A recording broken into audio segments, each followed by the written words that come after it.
Voy ahora a presentarles a nuestros invitados que les hablarán pues de meditación y conciencia. Con nosotros está Jacobo Grinberg, psicofisiólogo, profesor de psicología de la Universidad Nacional Autónoma de México. Ha escrito más de 36 libros. Carlos Ortiz, investigador de la relación existente entre las técnicas de meditación chamánicas de Don Juan Matus y las del místico español San Juan de la Cruz. Antonio Carán, director de la Casa Tíbet México, representante oficial del Dalai Lama, experto en budismo tibetano. Y don Rodolfo Flores, chamán mexicano, maestro en meditación chamánica mexicana.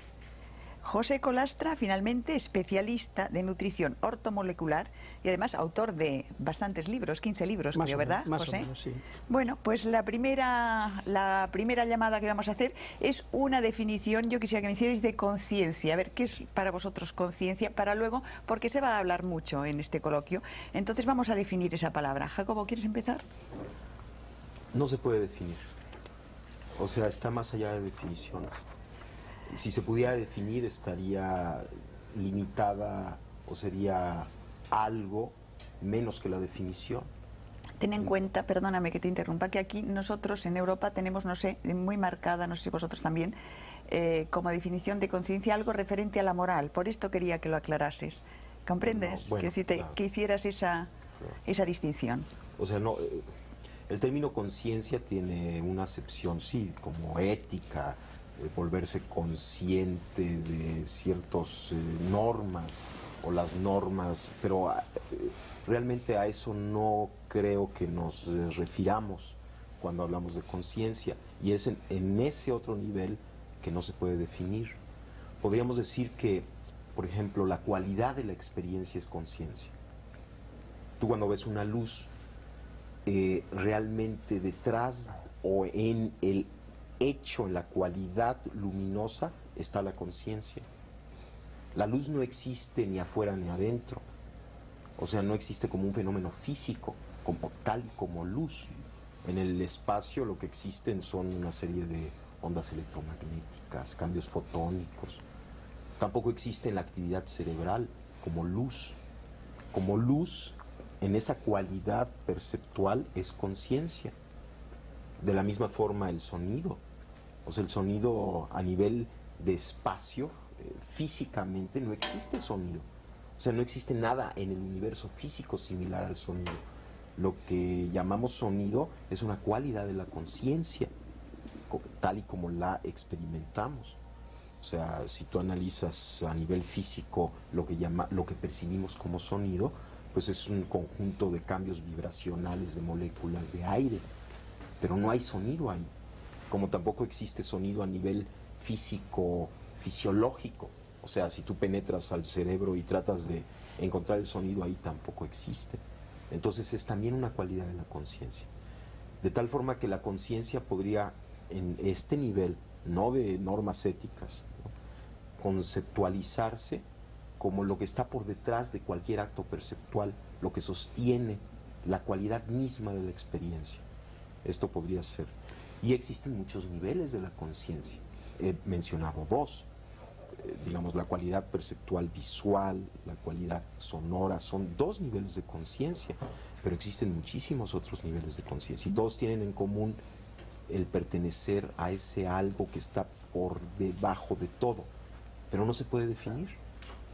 Yo quisiera a partir de ahora que todos interviniesen en el momento que quisiesen sin esperar que yo diese entrada, porque esto es una conversación entre amigos y que cada uno aporte lo que le parezca más conveniente. ¿Seguimos la ronda?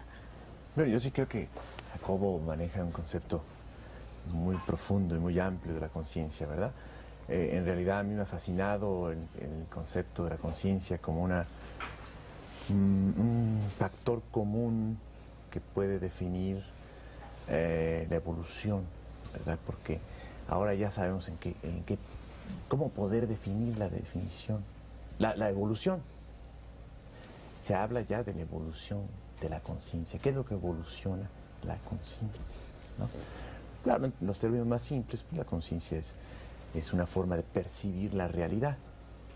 Entonces yo percibo la realidad de una forma y después evoluciono mi conciencia y voy a percibirla de otra manera, así de simple. Pero ese es un aspecto de la conciencia abarca todo, ¿no? Efectivamente. Es algo muy amplio. Pero sí hay, para definir esa evolución, se hablan de grados de conciencia. Van incrementándose los grados de conciencia, de claridad, de percepción de la realidad, de sentir la realidad, de comprenderla, de entenderla, ¿verdad? Conforme se va evolucionando. Y es algo tan sencillo como decir, bueno, en la infancia nosotros teníamos un nivel de conciencia, ¿no? En la juventud hay otro nivel de conciencia y en la edad adulta hay otro nivel de conciencia. ¿Hay alguien adulto? Ah, una pregunta. Porque creo que debe ser muy difícil En llegar todo a el la edad sentido de adulta, la- No lo de digo la con palabra. sorna, ¿eh? Sí. No, la madurez. Una persona plenamente madura, digamos que sería una persona en un máximo grado de conciencia. Se puede definir así, ¿verdad? Desde el punto de vista budista también esto presenta un problema, en el sentido de que la evolución de la conciencia no tiene fin y no tiene principio. Es un continuum de procesos de percepción, como chispas en la realidad, que se van gestando momento a momento ad infinitum. Y en ese sentido, en la pregunta que usted hacía con relación a ¿hay alguna vez, en algún momento se es maduro?, es una pregunta que se hace mucho dentro de la tradición budista con referencia al estado último desde nuestro punto de vista de evolución humana, que es la budeidad, ¿no? Y se dice entonces si la budeidad es ese estado adulto, ese estado en donde se llega a esta maximización de la capacidad correcta de percibir la realidad. Y los budistas, los textos clásicos tibetanos y la tradición oral tibetana, dice que no, que este proceso de budeidad, en el momento en que se lleva a esta completa y pura estado de unificación perceptual, es solamente el principio de otro nuevo proceso. Y cuando se termine ese nuevo proceso, también ese estado de finiquitación de ese proceso, ¿no?, es el principio de otro, ad infinitum. Entonces, cuando hablamos de conciencia, hablamos de un proceso tremendamente complejo y, como bien decía Jacobo, muy difícil de definir, porque depende de a qué nos refiramos con conciencia. La conciencia, por ejemplo, desde el punto de vista tibetano, puede llamarse la conciencia intelectual, por ejemplo, que tiene que ver con todos estos procesos lógicos de raciocinio matemático que todos tenemos y que aprendemos a realizar a través de nuestra experiencia de vida, ¿no? Y que tienen por propósito fundamental desglosar la realidad, categorizarla y hacerla familiar. Este es un tipo de conciencia, no la última, solamente un proceso de conocimiento. Pero hay un tipo de conciencia mucho más profundo, a la cual los tibetanos llaman yeshe. Y este tipo de conciencia la definen con una sola palabra: luminosidad. Y no es que sea una bola de humo luminosa que tengamos en algún lugar del cerebro y brille, sino es simplemente la capacidad de iluminar, en otras palabras, de hacer presente y de hacer parte de, un poco lo que definíamos como simplemente el conocimiento en sí, el darse cuenta. Y de hecho conciencia se puede traducir como este darse cuenta. Pero aquí volvemos a otro problema: ¿quién se da cuenta?, ¿no? Entonces este es un problema que se trata mucho dentro de la tradición budista. No hay un punto central que se dé cuenta. Es un proceso unificado, pero muy complejo de definir también. Don Rodolfo, ¿cómo lo ve desde su punto de vista? Desde nuestro punto de vista chamánico, sin niveles académicos ni nada, lo vemos de la forma más sencilla. El despertar de la conciencia es encontrarse a sí mismo, y dentro de ese encuentro en sí mismo encontrar la luminosidad en el amor y en compartirlo hacia los demás por medio de la manifestación del espíritu, a través de el bien por el bien mismo. Es como nosotros lo concebimos, nada más. Colastra. Bueno, es una pregunta Hemos bastante... hecho la primera ronda. Sí, es una pregunta un poco difícil porque tiene dos lecturas: el nivel humano y la posibilidad de que conciencia se pueda describir desde otro nivel. Desde el punto de vista del nivel humano, pienso que el doctor Grimberg tiene muchísima razón, porque el término conciencia es muy difícil de definir si lo limitamos exclusivamente a nuestro enfoque, a nuestro nivel. Pero desde un nivel trascendente, yo diría que conciencia, la cualidad que caracteriza de forma más precisa al término conciencia es la de una presencia integrada, pues podríamos decir del verbo, es decir, de lo trascendente, de lo sutil, de lo que está más allá de lo contingente. Una presencia. Esa presencia se puede caracterizar pues por muchas cualidades y por muchos enfoques, pero en realidad es como si existiesen una serie de canales o de conductos a través de los cuales ese algo que también Carlos mencionaba, ese algo detrás percibe. La naturaleza de ese algo es la que los místicos han tratado de averiguar y han tratado de conectar, y eso les ha producido pues una serie de fenómenos que hemos llamado pues aparentemente milagrosos, pero creo que es una presencia integrada. Vamos a ver, me gustaría que cada uno de vosotros nos contaseis los sistemas que habéis aprendido o que practicáis para ese desarrollo de la conciencia, la metodología un poco, para que la gente sepa que hay diversos caminos y que incluso cada uno pueda escoger, digamos, que la sugerencia que vosotros lanzáis. ¿Quieres hablar tú, Jacobo? ¿Cómo no? Bueno, yo la técnica de meditación que más me gusta es la observación, porque el observador puede observarlo todo. O sea, todo el conjunto de cambios que ocurren, todas las modificaciones, pues la infinita variedad de experiencias, todas ellas se pueden observar, y por lo tanto el observador es el que unifica. De tal forma que cuando tú aprendes a observar y cuando tú observas cualquiera de estos cambios desde esa referencia, el hecho mismo de poderlos observar te empieza a integrar. Por ejemplo, uno puede sentirse muy confuso o muy nervioso, ¿no?, en cierto momento. Bueno, uno, si recordara que puede observar el estado de confusión, el mismo instante en el que uno observa la confusión, se coloca en el punto de integración fuera de la confusión. Porque ¿quién es el que observa la confusión? Pues no puede ser nadie dentro de la confusión.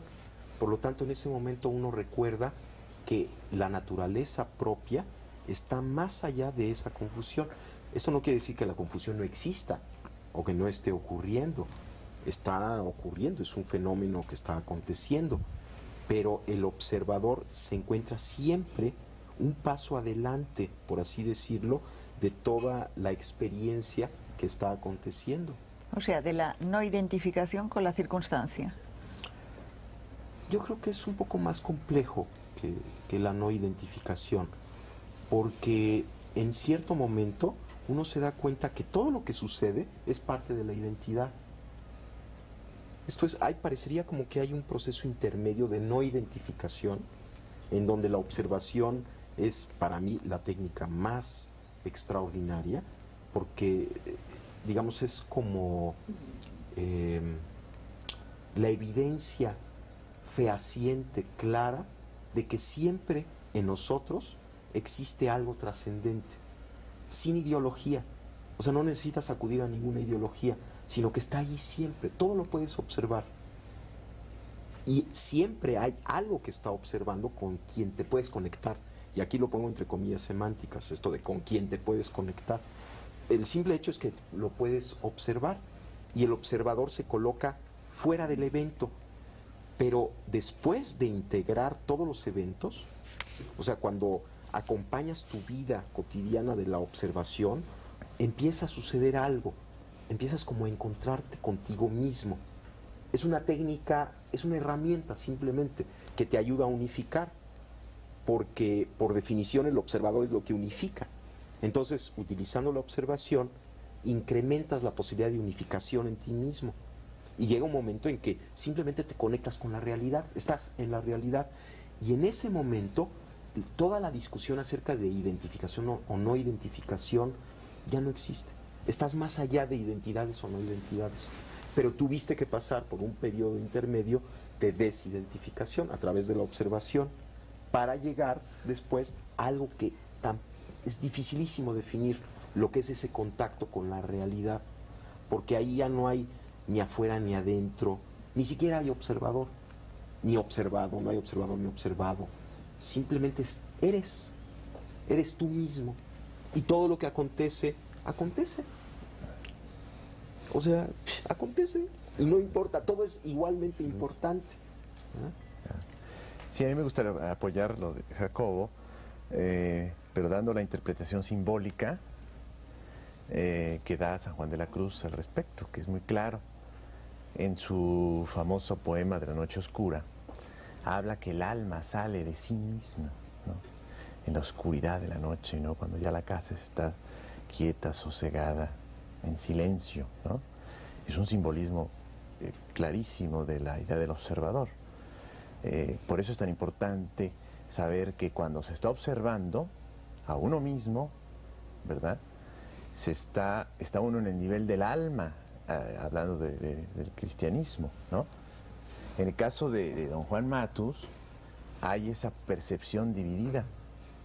Y cuando uno está observándose, ¿verdad?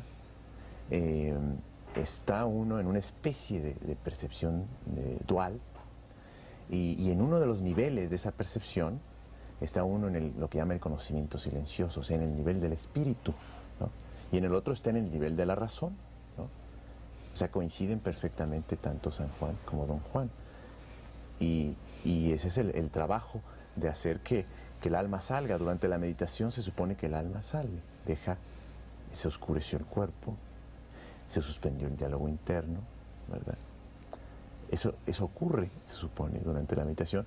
Y la meditación que propone don Juan Matus es, a través de esa suspensión del diálogo interno, como que nos vamos separando hasta que nuestra percepción queda dividida.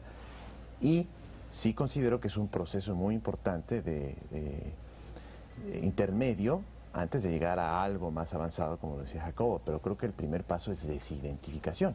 De hecho, toda la idea cristiana, todo lo que plantea Jesucristo es una desidentificación, es un desapego. La idea de la renuncia es esa, desidentificarnos de esa involucración que decías muy bien en la introducción, ¿no? ¿Cómo estamos? No somos, sino estamos en un proceso de involucración total con el mundo, ¿no? Entonces tenemos que salir del mundo, pero no es del mundo, digamos, el mundo de todos los días, sino del mundo de acá adentro que hemos introyectado. El mundo de los apegos exteriores. De los apegos y de las identificaciones. Es del que nos tenemos que salir, el alma tiene que salir, sin ubicarnos. Y a partir de ese trabajo de estar como en una percepción dual constante, entonces vamos a empezar un proceso muy importante, ¿no? Que ya estaba describiendo Jacobo, ¿no? Había un programa de televisión hace muchos años que se llamaba ¿Cómo es, cómo se hace? Pues esa es la pregunta que voy a lanzaros ahora a todos. Si quieres contárnoslo desde el punto de vista budista, luego volvemos y os vais interrumpiendo y vais comentando. Sí, claro. Y seguimos. Desde el punto de vista budista, definir un poco este proceso de trabajo interior o de trabajo psicológico, porque de hecho es un trabajo psicológico que desde el punto de vista budista está muy alejado de toda una metodología religiosa o una visión mística. Es una transformación de nuestra percepción para percibir correctamente. Y si lo tuviéramos que definir en pocas palabras, creo que lo haríamos con 3. Primero, un proceso de concentración. ¿Qué es un proceso de concentración? Desde la perspectiva budista y de hecho desde la perspectiva psicológica, uno de los graves problemas en la percepción humana cotidiana, normal, común y corriente, es el hecho de que nuestra mente, por malos hábitos, ¿sí? Psíquicos o mentales, no puede estar en un solo momento y en un solo lugar integralmente. Esto quiere decir que constantemente brinca al pasado o brinca al futuro. Si nosotros cerramos nuestros ojos un momento y hacemos el experimento, veremos cómo si nos ponemos la idea pera en la cabeza, muy pocos de nosotros podemos permanecer en la idea pera, porque se nos ocurre que hemos dejado la leche en la cocina con el fuego prendido, que mañana tenemos que ir al doctor o al dentista, o que se nos va a hacer tarde para el trabajo, y brincamos, ¿no? Constantemente. No estamos aquí y ahora, que es lo único que existe en la realidad. El primer proceso, este primer proceso que tenemos que integrar dentro de nosotros mismos, que es un poco de lo que hablaba el doctor Grinberg y de lo que hablaba Carlos Ortiz, es primero aquietar al cuerpo, ¿no? Dejar que duerma en esa noche oscura para que el alma pueda salir.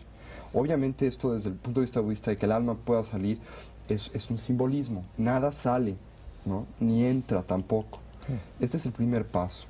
El segundo paso dentro del sistema o la tecnología budista en este sentido es la apreciación. Una vez que paramos, ¿sí?, esta serie de proyecciones que le hacemos a la realidad y de prejuicios que son el resultado básico de estar en el futuro y en el pasado, de prejuiciar mi realidad o de proyectar en ella fantasías, y específicamente formas fantasiosas de existencia, que son que las cosas las vemos como eternas, independientes y no cambiantes, ¿sí?, o tratamos de verlas así, y esto está completamente en contradicción como con las cosas realmente son, transformativas, impermanentes, interrelacionadas, etc.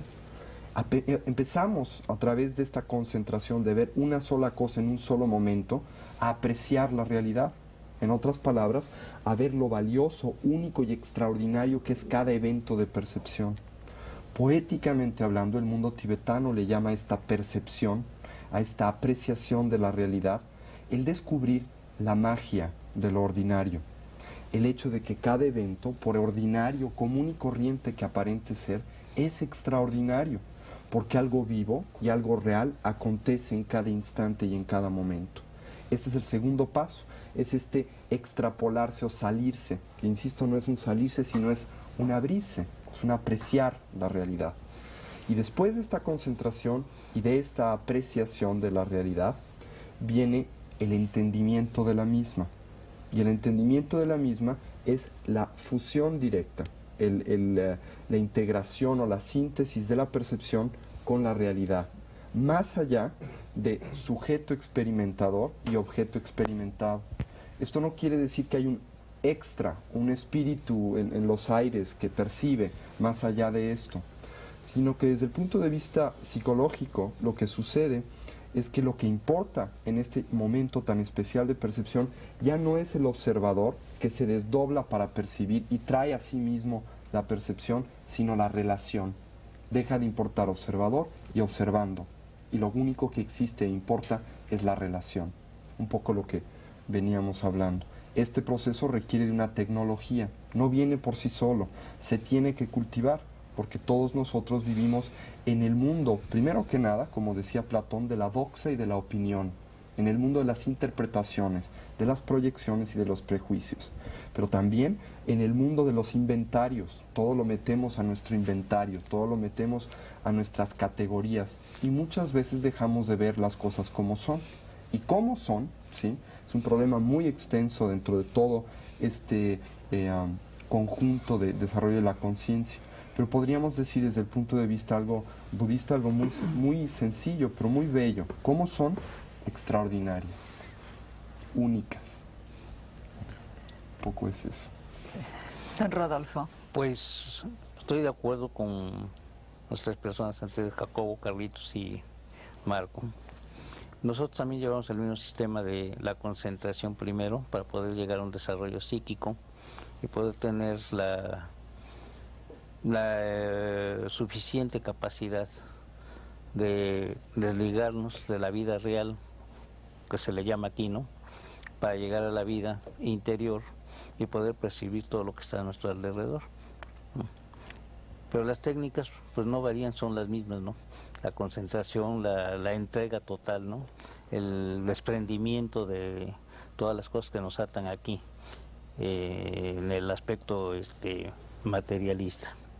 Pero vamos a ver, nosotros, por ejemplo, si pensamos en una actividad de un budista, nos imaginamos a un señor sentado en la postura del loto, rapado, vestido de amarillo y en una celda de un monasterio o en un templo. ¿Ustedes cómo lo hacen?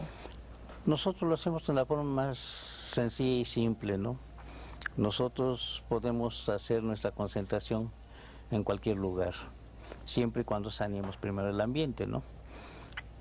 Sanear el ambiente es decir, pues, quitar todo, evitar todo tipo de vibraciones negativas, ¿no? Pero lo único que tenemos que hacer es sentarnos, concentrarnos y recibir esa energía que nos da la capacidad de la percepción o del acecho, como decía aquí Jacobo, ¿no? Creo yo que es de lo más simple, ¿no?, que pues hemos heredado por el tradicionalismo, por lo que sea, ¿no? Pero pienso yo que también es la capacidad del individuo en el entregarse, en el darse, ¿no?, para poder recibir eso. Yo quisiera añadir una cosa antes, que creo que es un poco importante en la tradición budista. Nosotros generalmente cuando hablamos de budismo, muchos sí nos imaginamos a gente rapada en un monasterio meditando, ¿no? Esto es una imagen correcta desde cierto punto de vista, puesto que esto hacen los monjes budistas, pero estrecha, porque no es solamente eso lo que hacen. La meditación, primero que nada, este proceso de desarrollo de la conciencia o de atención, primero que nada requiere una técnica que nos permita entrar en el mundo de la concentración. Para entrar en este mundo de la concentración tenemos que tener un laboratorio controlado. No podemos hacer un experimento a grandes planos si primero no lo hemos controlado en medios controlados de laboratorio. En otras palabras, nos tenemos que salir un poco del mundo discursivo, del mundo de ruido, del mundo de las presiones, del estrés, a un ambiente controlado. Segundo, tenemos que simplemente sentarnos. Yo disiento. ¿Tú disientes? Sí. No necesariamente pienso que debe ser un ambiente controlado. Desde el punto de vista budista se tiene que empezar así. Por eso es lo que se tiene que empezar así, porque si no se empieza en un ambiente controlado, son muy contadas las personas que tienen la capacidad de trascender este diálogo interior. Es muy fácil decir desde el punto de vista budista, bueno, concentrarse es nada más pensar en una cosa. Pero ¿cuántas gentes que dicen tener concentración pueden realmente fijarse en una sola cosa en un solo momento, a pesar de decir que están concentrados? Esta concentración trasciende el nada más tener una concentración para estudiar bien. Es una concentración mucho más profunda y técnicamente se define de una manera especial, pero es el principio. Después de que se ha logrado algún resultado en esto, entonces la meditación se convierte en lo que se llama meditación en acción. En otras palabras, que ya podemos ser conscientes en todo momento del día y en todo lugar. Nos podemos dejar crecer el pelo, podemos salir del monasterio, ¿sí?, y estar consciente hasta de que la mosca vuela. Pero primero tenemos que empezar. Déjame que le tú estás diciendo que para empezar esas técnicas hay que retirarse del mundo, o se pueden hacer esas técnicas en medio de la Plaza Roja de Moscú, quiero decir. Para empezar estas técnicas, uno se tiene que retirar de su diálogo interior. Pero no del mundo. No necesariamente. Pero lo más momentáneamente. Lo más sencillo, lo más útil es hacerlo, ¿no? Si estamos en medio de la Plaza Roja y somos guardias y nos están dando órdenes, es muy difícil que tengamos el tiempo o la conciencia de hacerlo. No imposible, y hay técnicas para hacerlo dentro del budismo, pero es difícil. El budismo es un sistema tremendamente realista. Entonces dice, ¿no?, es muy fácil andar en bicicleta, pero si ustedes no primero aprenden con 2 rueditas, luego le quitan otra y luego el padre lleva la bicicleta, pues sí, habrá alguien que pueda andar a la primera, pero será el 1%. Sin embargo, hay muchas más vías aparte del budismo. Sí, La vía chamánica es una de ellas, ¿no? La que tú y otras vías, ¿no? crees. Yo creo que la conciencia es una paradoja. Es una paradoja verdaderamente iluminadora, porque el observar la realidad y ser consciente al mismo tiempo de los propios procesos internos puede llegar a clarificarnos el horizonte. ¿Cuántas personas encuentran un fenómeno, por ejemplo, tan esquivo de investigar, precisamente de crear condiciones de laboratorio o de control, como decía Antonio, en el fenómeno de la sincronicidad, que ya estudió Gustav Jung? Es decir, hay como una especie de camino de doble vía. Por una parte hay una observación de lo exterior y por otra parte otra observación de lo interior. ¿Cuántas veces un sueño, una visión onírica, nos plantea una imagen que después se refleja en el exterior y nos confirma que el exterior y el interior son la misma cosa? Entonces, yo pienso que el fenómeno o el intento de llegar a una trascendencia y a un desarrollo de la conciencia está basado precisamente en la observación y la comprensión y la aceptación de esa paradoja. Y el saber que podemos situarnos en la percepción exterior y en la percepción interior. Y el saber también que, en definitiva, en un nivel trascendente son la misma cosa. Entonces, si partimos de esa base, y sobre todo en el aspecto de la educación, en la cual Jacobo es un experto en el tema de trabajo con niños, nos damos cuenta de que, bueno, pues simplemente se trata de educar la observación, de saber qué es lo que vemos y qué es lo que ve dentro de nosotros. ¿Tú practicas alguna técnica especial? Sí, yo utilizo, en el tema meditación, utilizo la meditación con cristales de cuarzo, porque pienso precisamente que una forma muy fácil de desarrollar ese tipo de contacto es la observación del nexo que hay, de la unión real, de la red que es la que está formada entre el ser humano concreto y todo lo que le rodea, el continuo que le rodea. Jacobo, te hemos dejado antes a mitad, a vosotros dos os hemos dejado a mitad de contar vuestra propia interpretación, vuestra propia actividad dentro de este tema. Bueno, yo creo que... no sé cómo decir lo que estoy sintiendo o lo que estoy pensando. Yo pienso que hay que encontrarse a uno mismo. Y en esto estoy totalmente de acuerdo con don Rodolfo. Y en este encontrarse a uno mismo, todo adquiere significado. Y entonces, tanto lo que sucede en el mundo como lo que sucede dentro de nosotros es integrado, es parte ya de un encuentro, se ve desde ahí.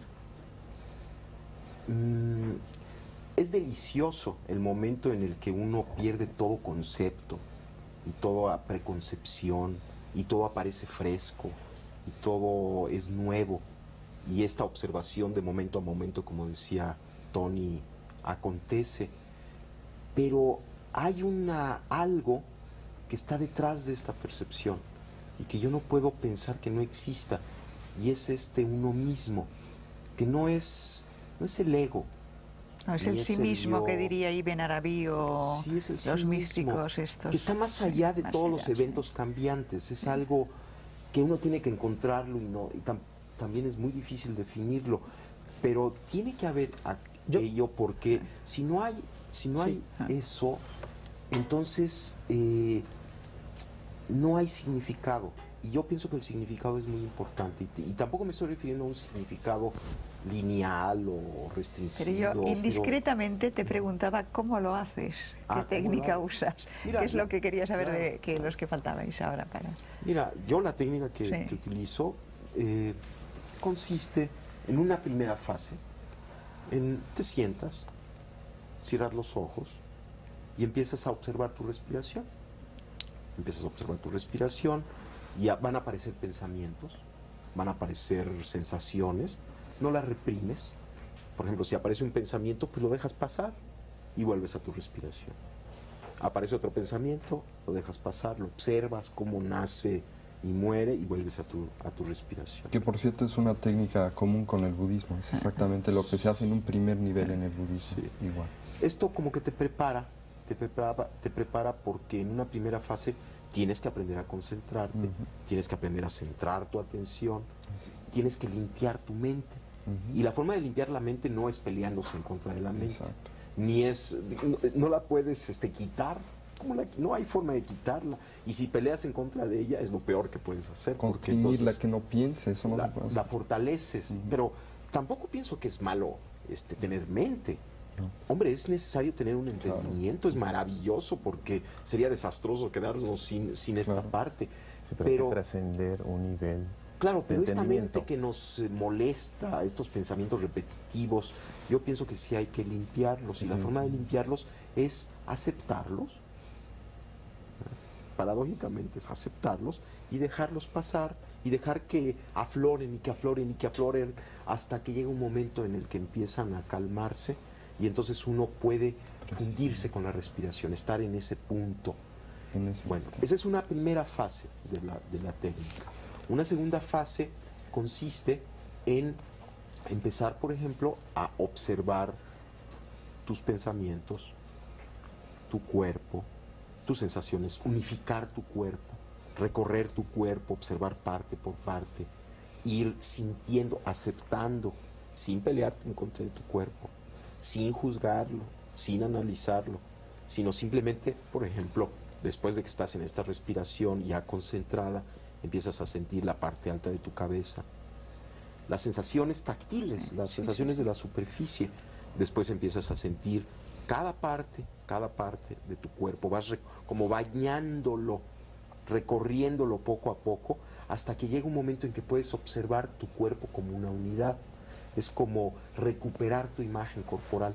Entonces observas tu cuerpo, estás de testigo de tu cuerpo al mismo tiempo que sintiéndolo. Cuando logras hacer esto, el budismo, porque es una técnica budista, se llama Vipassana, es una forma muy extraordinaria de curarse, de limpiarse, además de colocarse en el punto de observación en donde puedes percibir todo tu cuerpo como una unidad, estás aceptando todo lo que sucede ahí, pero estás en una posición trascendente con respecto al mismo. Exactamente. El siguiente paso es empezar, en la técnica que yo practico, es empezar a activar una percepción simultánea, de tal forma que percibes todo tu cuerpo, con todas sus sensaciones corporales, y simultáneamente tu respiración. Exactamente. El siguiente paso implica, por ejemplo, poner atención a tus pensamientos. Entonces, percibes tus pensamientos, qué pensamientos hay, qué relaciones hay entre un pensamiento y otro, qué redes de pensamientos acontecen, y las percibes con la misma actitud que percibiste tu respiración y tu cuerpo, sin juicios, sin análisis, aceptando todos los pensamientos que acontezcan, pero colocándote de testigo de los mismos. Estás al mismo tiempo sintiendo, viviendo tus pensamientos, pero en el punto de trascendencia con respecto a ellos. La siguiente fase implica observar simultáneamente tu cuerpo, tu respiración y todos tus procesos mentales. Una observación simultánea. Bueno, una vez que acabas esto, que puedes realizar esta observación simultánea, empiezas a poner atención a tus emociones. ¿Qué cambios emocionales hay? ¿Cuáles son los tonos emocionales? La luminosidad emocional, las cualidades de la emoción. Y observas tus emociones con la misma actitud con la que observaste tus pensamientos, tu cuerpo y tu respiración. Cuando logras esta observación de tus emociones, observas simultáneamente tu respiración, tu cuerpo, tus pensamientos y tus emociones. Después empiezas a observar de la misma forma tus imágenes internas, hasta que logras una percepción, una observación igual que como observaste el otro, sin juicio, sin análisis de tus imágenes internas, y haces simultánea la observación de tu respiración, tu cuerpo, tus pensamientos, tus emociones y tus imágenes internas. Pero el siguiente paso, el siguiente paso consiste en observar los sonidos del medio ambiente y observarlos de la misma forma en la que observaste tus pensamientos, tus emociones, tu cuerpo, y hacer una observación simultánea de medio ambiente, cuerpo, emociones, pensamientos, etc. Después, observar el mundo visual. Llega un momento en que cuando puedes hacer una observación simultánea de todos los componentes de tu experiencia, sucede algo extrañísimo.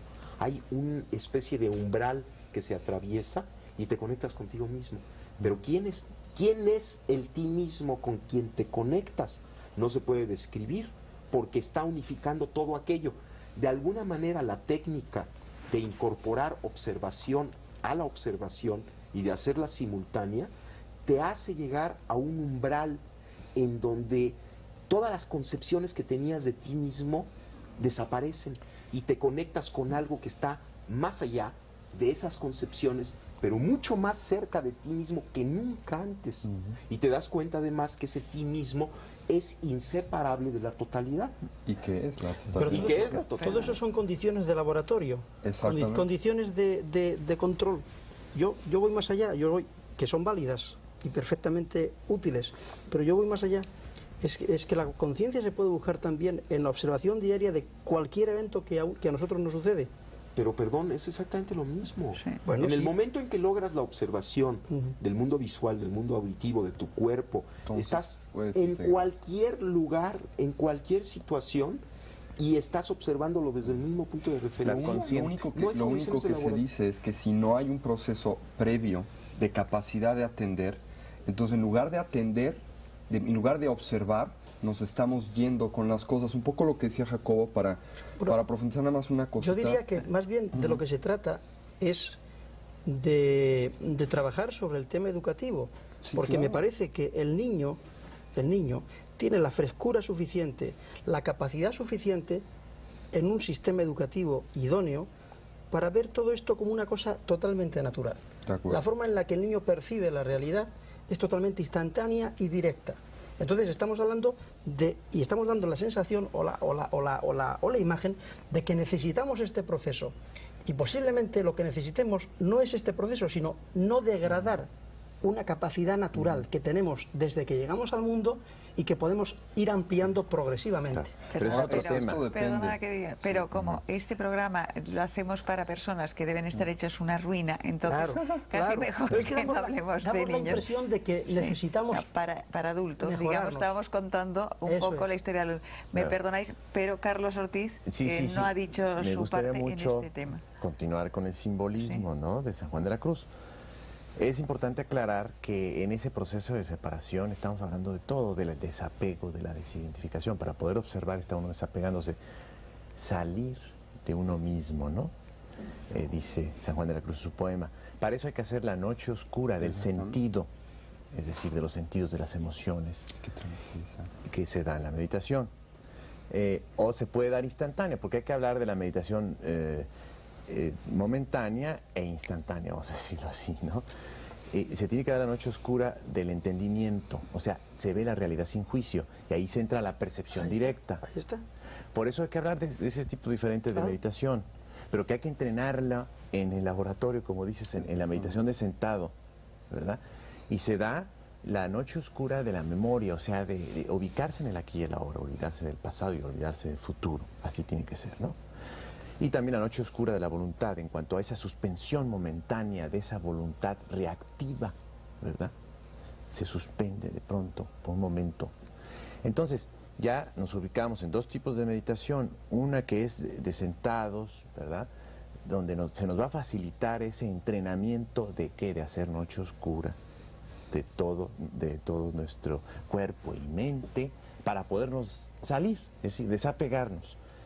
Con ese entrenamiento ya podemos ir a la realidad con los ojos abiertos, ¿verdad?, y estar practicando esa observación de silenciarnos, ¿no?, instantáneamente y ver el mundo, ¿no?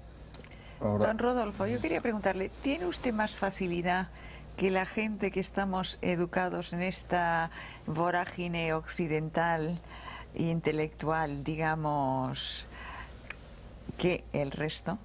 Usted y personas como usted. Bueno, en el aspecto de la meditación no lo hacemos nosotros tan complicado ni nada, ¿no? Es una forma sencilla y natural. Perdone, pero es que a lo mejor usted no lo necesita. Es que hay un fin en el que sigue el chamán, desde un principio, ¿no? El chamán piensa en el aspecto de nosotros, ¿por qué quiero ser chamán? ¿Por qué quiero conocer esto? ¿Para qué lo quiero? ¿Para qué lo necesito, no? Entonces viene el desprendimiento del ego, o sea, lo necesito y lo quiero para servir a los demás, para darles a los demás, para participar en la vida activa de la sociedad, pero inculcando una nueva idea de la desintegración del materialismo. ¿Pero solo con este fin o va más allá? El fin también de llegar a la evolución, el fin de alcanzar mayores niveles de conciencia, el acercamiento, por decirlo, a Dios, ¿no? De llegar hacia Dios.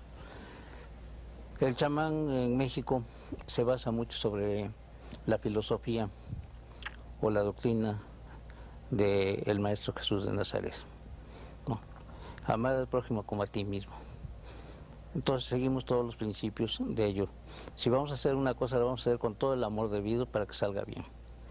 Si no tenemos esa capacidad de amor, pues no podríamos hacer nada. Si lo hiciéramos por el dinero, lo hiciéramos por los obsequios, o lo hiciéramos por todo ese tipo de cosas, o porque se nos corresponda con agradecimiento y esas cosas, pues no sería seguir esa enseñanza.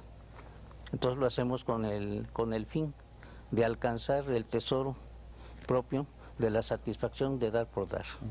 ¿Son ustedes capaces de acelerar la práctica de otra persona? Pues todo depende también de la persona que quiera recibir este tipo de enseñanza, ¿no? Pudiéramos decirle.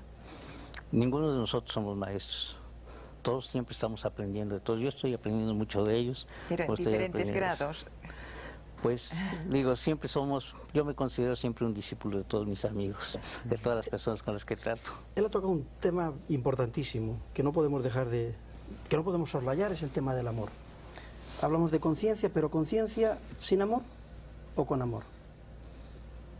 Es que si no hay amor, si nos limitamos solamente a definir la conciencia como una cualidad perceptual o como una cualidad de testimonio atestiguadora, estamos dejando atrás o estamos olvidándonos de algo que es fundamental. Es que la verdadera conciencia requiere amor.